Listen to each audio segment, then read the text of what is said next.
April 20. This is the news on PBCJ. I'm Simone Absalom Gale. The annual sectoral debates will begin Tuesday afternoon at Gordon House with Leader of Business in the House of Representatives, Edmund Bartlett's opening presentation. Opposition spokeswoman on Foreign Affairs and Foreign Trade, Lisa Hanna, will also speak. Mr. Bartlett will speak on the recovery of the tourism industry, which is still seeking a path forward from challenges brought on by the COVID-19 pandemic. The debate will last for several weeks, with presentations from other cabinet ministers and backbenchers. You can watch today's debate live right here on PBCJ at 2 p.m. Thousands of young Jamaicans are being trained as software developers to create cutting-edge technologies through a partnership between the Heart NSTA Trust and a coding company called Amber Group. National Coordinator for the HOPE program and board member, Heart NSTA Trust, Colonel Martin Rickman, says the program is allied with the vision of training young people in new and emerging markets. He shared details with a recent JIS interview. The Amber Heart Coding Academy was officially launched on January 14 this year, endorsed by Prime Minister Andrew Holness. National Coordinator for the HOPE program and board member of the Heart NSTA Trust, Colonel Martin Rickman, explains how coding will influence the future with a few examples. The process of coding is the art of giving the computers instructions that it will do what you want it to do. Right. Yes. And coding is applied to pretty much anything that is electronic based nowadays, and it is infused in all of our everyday lives. In the modern average person would have a smartphone. It would have been coders who would have inputted the basic information that told the smartphone how to work when you gave it any inputs, i.e. you punched in information or typed in numbers and so on. Everything from new modern cars, and in fact the future of cars is all going to be about computerized machines, and coders are going to be there to input the information to explain to the instrument, or the car in this case, how it should perform given what set of circumstances. Right. Here's how the partnership is linked through various organizations. So you have the Amber Group, you have the Heart NSTA Trust as the main partners, you have the HOPE program, who the persons are engaged under the HOPE program's modus operandi of training and internship. And then you have what is called the Art of Living Foundation, which is a global foundation for social intervention and the training of minds in conflict resolution and the softer skills. The current program is being treated as a pilot, with 100 students registered as 2 cohorts who will train for 6 months and gain experience through another 6 months of internship. Broken into 2 cohorts of 50 each. Yes. The overall intent, however, is to train I want to say upwards of, well, thousands of persons over the next 5 years. Excellent. We have set, and I know it's a very ambitious target anyway, of 20,000 young persons to be trained in coding over the next 5 years. Plans are being made to sync the academy with the Education Ministry's plans to expand and embed science, technology, engineering, and mathematics. So we're starting, of course, in the primary level. So we're looking at what we can do in the primary levels to get the younger children along that path. And I must add on that is that the PEP, or the National Curriculum Standards, where we're going with our young children now, follows exactly along the same path, because it's all about critical thinking, the creative mind, and the innovative mindset. We're also going to be implementing in high schools or in the secondary school systems, so at various grade levels, because we see the high schools being a feeder to the general program of getting those numbers. The next cohort of 50 students will begin training in May. Prime Minister Andrew Holness has defended his administration's use of zones of special operations and a state of emergencies to fight crime. In the last 3 years, our murder rate has been relatively flat. We employed a strategy of using zones of special operations and states of public emergency to tackle a particular element of violence in Jamaica. And I'm going to just zero in on that. You mentioned that I had presented in my budget presentation, and it may have escaped media attention. So we have to intervene. We have to use exceptional powers to address this epidemic that we have now of crime and violence. And that is how we have used the SOEs and the ZOSOs to manage that in certain communities. And it has worked. So if you look at what has happened in Augustown, for example, if you look at Greenwich Town, Denham Town, and Mount Salem, we have shown that if we take this approach, right, which is to dominate the space, control ingress and egress from the space, have high-level community engagement, and bring in parallel community development, that we can control the crime. But that's just one element of the crime plan, right? And that has been done. And we're going to expand. We've identified the 20 communities that this strategy needs to be put in. It is a manpower-intense strategy. Mr. Holness was speaking at the latest episode of Access, where he spoke to veteran journalists from the Jamaica Observer. So we are trying to figure out now, that's the next step, how do we use technology to reduce the reliance on human resources, because we need the policemen and women and soldiers to put them in other areas as well. So and it takes a while to recruit, and we also have to be very considerate of the wage bill. So there are all kinds of dynamics, but that strategy is working. So that is one element of the crime plan. The Jamaica Labour Party says Westmoreland Central Member of Parliament, George Wright, has been relieved of all party-related duties. The party issued a release stating that he has been granted leave of absence. The move followed Wright's altercation with a woman, Tanisha Singh. Veteran journalist Michael Sharpe passed away Tuesday morning. He was 65 years old. In recent years, he had failing health, having underwent a heart surgery in 2020 and was hospitalized in March of this year following complications. In paying tribute, Prime Minister Andrew Holness said that Michael Sharpe dedicated himself to the craft of journalism and keeping Jamaica informed. Mr. Holness said, quote, "Michael was fearless and sharp in his coverage and commentary," end quote. At this time of his death, Mr. Sharpe was the managing director of a cable station, Jamaica News Network, which is owned by the RJR Communications Group. Carol Francis looks at his life and work. Veteran journalist, broadcaster and educator Michael Sharpe, who was a popular primetime draw on TVJ News for over a decade, has a journalism career spanning radio, cable television and the internet. A trail-blazing figure, Mr. Sharpe has in Jamaica's shifting media landscape been a constant for over 40 years and has taught and mentored many of Jamaica's new cadre of journalists. An investigative journalist, he is known for asking probing questions and demanding answers even when the truth is uncomfortable. Mr. Sharpe is heavily invested in seeking out and telling the truth, heavily invested in what happens in the lives of Jamaicans, heavily invested in the future of Jamaica. Hi, I'm Michael Sharpe. Been covering crime scenes for many, many years.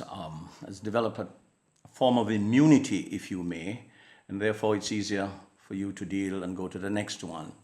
However, it is always troubling when one has to address a crime scene involving a child or children. It really gets to your gut, and it is very, very challenging to deal with even days after, because you consider most of all the innocence, and you ask the question, why? And you start to put through your mind the different images of your own children, your own family's children, and those who you know and those who you care for. And therefore it makes covering a scene, a tragic scene with a child, that more difficult. The one that comes to mind certainly is one that was done in St. Catherine. It's alleged that a man of unsound mind carved off a face of a 5-year-old. And the child was found in bushes. It was a very moving night for myself and my cameraman. We shed tears because it was not only tragic, but it was callous and brutal and always will remain in my mind. But what it does, though, at the same time, is to cause you to think about the parents. And that is why we cover it. We cover it because it is not in the natural order of things. Children should bury their parents. And when parents are burying children, there is something fundamentally wrong. And we carry it not only because it is news and will be carried, but we do so with the hope that somehow, somewhere, it might reflect on those who have a chance to save, to take care of, to find out where are your children, where is your child. Few reporters understand the intricacies of Jamaica's political landscape like Mr. Sharpe, and he has nimbly navigated its potential landmines even as he continuously works to keep the electorate well informed. He has held many senior positions in the RGR Communications Group, including senior news editor, news anchor for TVJ, and hosted a number of in-depth news shows. He is seen by many as an exceptional journalist whose passion for news makes him a respected voice. Welcome back to a special edition of Insight. A very resourceful and seasoned journalist, Mr. Sharpe is a forward thinker. He fills every room with his presence and does not shy away from voicing his opinions. For the news on PBCJ, I'm Carol Francis. Dancehall artist Beenie Man, whose given name is Moses Davis, was informed that he will be sentenced on May 17 after pleading guilty on Monday to breaching the Disaster Risk Management Act. He's accused of hosting an entertainment event in Shrewsbury, St. Elizabeth without permission on November 29. Oil has risen to its highest prices in a month. We get this and other market details in the business report with Gabriel Thompson.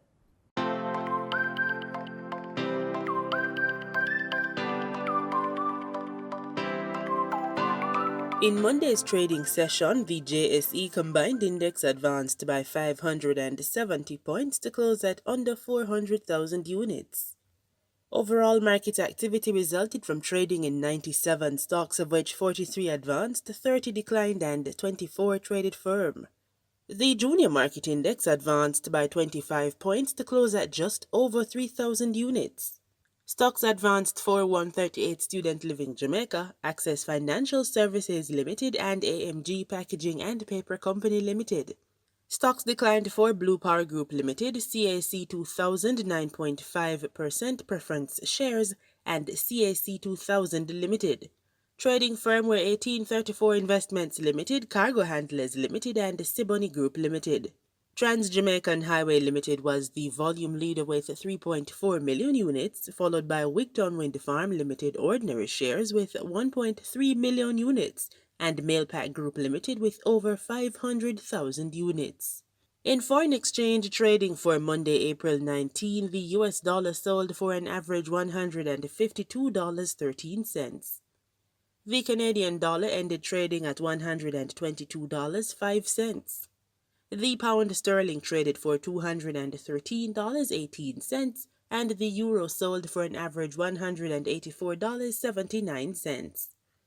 Oil prices rose to $68 a barrel and hit its highest in a month on Tuesday, supported by disruption to Libyan exports and expectations of a drop in U.S. crude inventories, though rising coronavirus cases in Asia limited gains. Libya declared force majeure on exports from the port of Hariga and said it could extend the measure to other facilities, citing a budget dispute. Harriga is scheduled to load about 180,000 barrels of oil per day in April. Brent crude futures rose 16 cents to $67.21 a barrel. West Texas Intermediate crude futures gained 34 cents to $63.72 a barrel. And on that note, we close this Tuesday edition of the Business Report Inside the News on PBCJ. I'm Gabrielle Thompson. Pleasant viewing.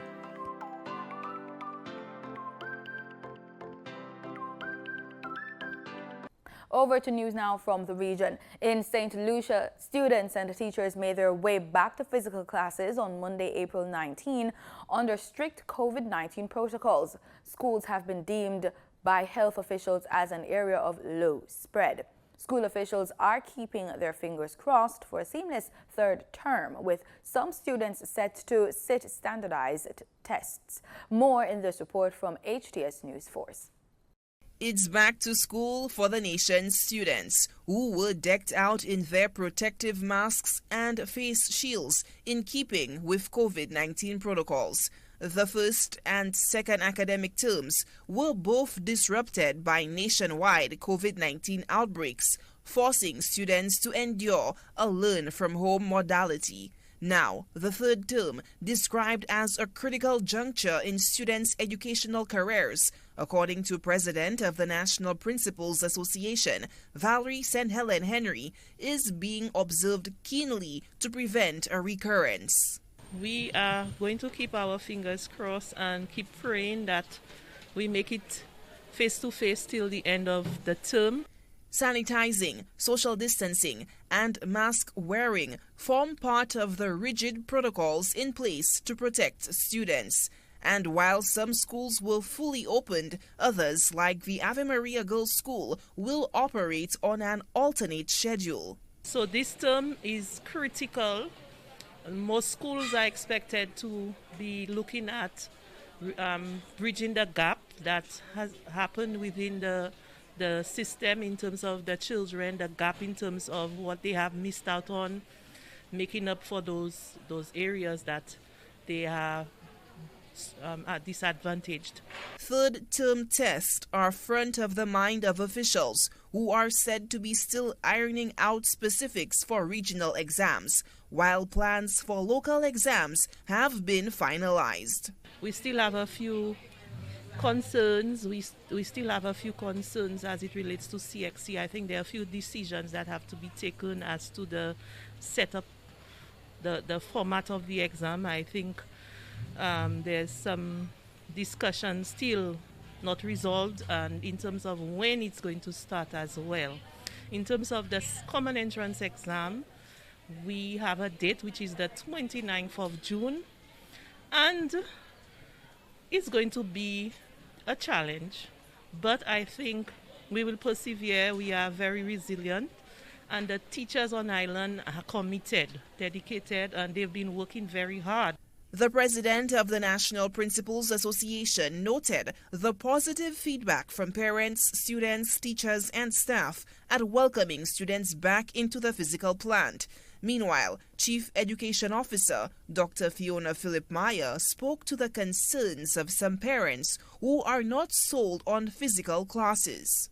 So we say to all of our parents, there will be challenges along the way. There may be limitations. There may be different situations that warrant us, thinking first, reflecting on our next actions and responding. But we will do this together. I want to say to everyone, we're believers. We are people of faith. And, in Jeremiah 29:11, it says that it is meant for us to prosper. And that includes our children. We want our children to prosper. We want them to succeed. They're not meant to be on the roadside and sitting around just missing out on an opportunity for school. We do want them to be safe. That is most definitely always a priority and the main priority. But together with all of our educators, we know that. And we claim success for them. We claim progress for them. The Chief Education Officer urges adults to continue to lead by example on COVID-19 protocol adherence so students can follow through to avoid further setbacks. Suaj Alfred, HTS News Force.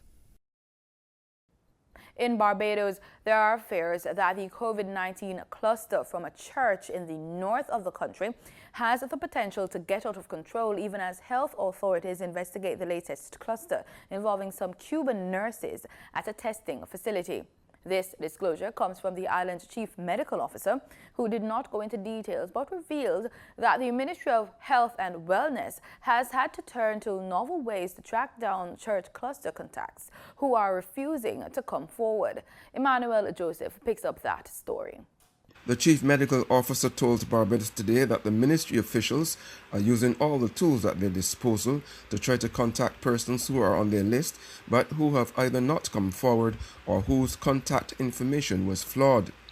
Declining to give details, Dr. George also revealed that the ministry will be deploying some novel ways to contact persons who are on the list but for whom contact information is not available to the ministry.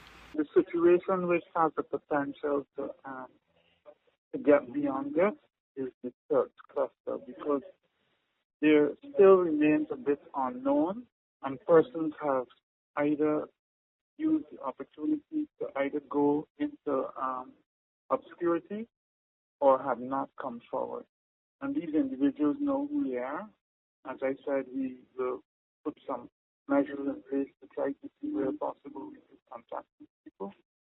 But I would say that at present we have the situation under control, and the infections appear to be old infections, or late infections which have come up.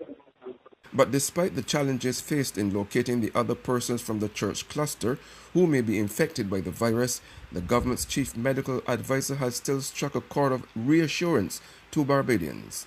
We are making progress. We will get through this also. We have had some difficulty in making contact with a few of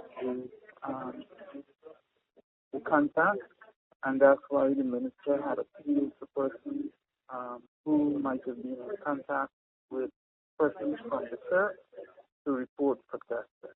Turning to the latest cluster involving a number of Cuban nurses at a testing facility, the chief medical officer said investigations are continuing to get to the bottom of that matter. Emmanuel Joseph for Barbados Today. Over in Guyana, as the Public Utilities Commission is expected to face greater demand in coming years, the Guyanese government is recommitted to support to the commission's work. On Monday, a former government minister was sworn in as the Utilities Commission's newest commissioner. Gordon Mosley reports. President Ali said the Public Utilities Commission must continue to look out for consumers, adding that the commission must also remain efficient. They're expected to examine the services provided by public utilities, referring the social and economic welfare of consumers, and ensuring the provision of quality and efficient services. The PUC is tasked to regulate, investigate, and have enforcement under the PUC Act by the Guyana Energy Agency Act, the Electricity Reform Act, and the Telecommunication Act. The function allows the Commission to make rules that govern the utility sector. The Commission is also mandated to be the judge of the rates the companies charge, the services they offer, and to also scrutinize any program introduced by companies with the interests of the consumer and investor at heart. The government, the president said, will work to support the efforts of the PUC. The government of Guyana is as committed to supporting the work of the PUC as it is to expanding and improving the quality of public services provided to citizens. The work of the PUC is expected to intensify as Guyana enters the new phase of its development, and which has already witnessed the liberalization of telecommunications sector, and plans are ahead for power generation and water supply, of boosting power generation and water supply. GTT, GPL, Guyana Water Incorporated, and Digicel currently fall under the Public Utilities Commission. In sports, we go to cricket. West Indies' most successful Test captain, Sir Clive Lloyd, has taken legal action against the Guyana Chronicle for an article published earlier this year. The article, titled, quote, "Holder has outlived his usefulness in the position," end quote, carried a statement attributed to Lloyd. But his attorney, Ralph Thorne, is claiming the legendary cricketer never spoke to the reporter. We get more in this Newsroom Guyana story. The article published on March 13, 2021 claimed that Sir Clive had reportedly said Jason Holder, who was earlier this year relieved of the West Indies Test captaincy, had, quote-unquote, outlived his usefulness in the position. Sir Clive subsequently stated that he never spoke to the reporter as he debunked claims made in the article. It was under Sir Clive's tenure that Holder was appointed West Indies captain 6 years ago, and the two have publicly spoken about their cordial relationship. Sir Clive's attorney Ralph Thorne, speaking on the Mason and Guest radio show in Barbados on Tuesday evening, touched on the matter and the next course of action. It is with great honour that I am representing Sir Clive Lloyd in association with Guyanese Council. And again, if the Chronicle or anybody at the Chronicle is hearing, let them understand that we are pressing ahead with that case on behalf of one of the great West Indians of the last 100 years. They understand who this man is. They understand the significance of 1975 and 1979. So again, Andrew, this case will be pursued with vigor to its very logical aim. And we will insist in a very public forum and a very public manner that justice should come to Sir Clive Lloyd. When it comes, it will come. Appearing on a Mason and Guest show after the article was published, Sir Clive declared that he had never spoken to the reporter on the issue. The Chronicle subsequently retracted the article and issued an apology to Sir Clive, who said, and I quote, "Never said anything like that. I find it so disrespectful that people can do as they like, put your name on something and say you have said that. No, that is wrong. I have never said anything like that." End quote. Meanwhile, Thorne labeled Sir Clive a West Indian hero, and the content of the article is most unkind to the legendary Guyanese. This region is what it is because we have some people called cricketers. This region derives much of its identity and much of its respect in the international community because of cricket. And therefore, because of our cricketers, you are not going to meet a more distinguished West Indian than Sir Clive Lloyd. And therefore, newspapers must be very careful how they portray our heroes. Sir Clive Lloyd is a West Indian hero, an authentic West Indian hero. And then a reporter is going to say to the world in an online edition that Sir Clive Lloyd spoke to him and quoted him.